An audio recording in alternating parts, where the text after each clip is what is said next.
How to fix no sound on Windows 10.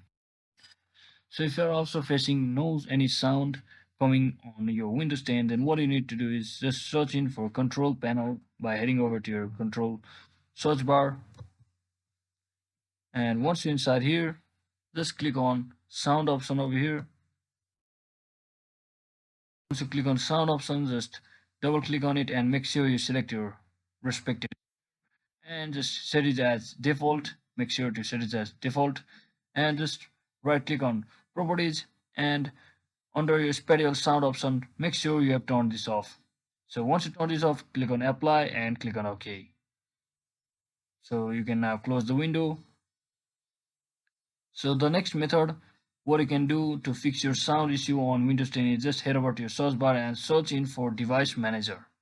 So once you search in for device manager, you have to wait for a few seconds over here and just find out locate the audio option over here.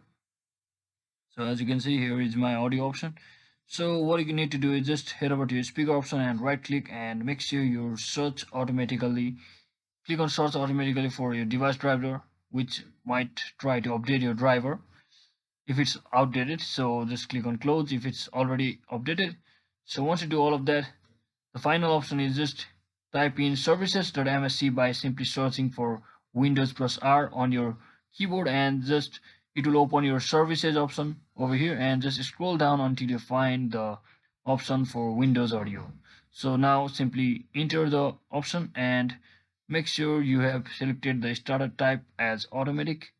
So simply click on it, and once you click on it, if it's your service is not running, just click on start and hit apply and OK. So once you do all of that, your issue should be fixed. So that is it for today, guys. Hope this video was helpful. If it was, don't forget to like and subscribe to the channel. See you on the next one.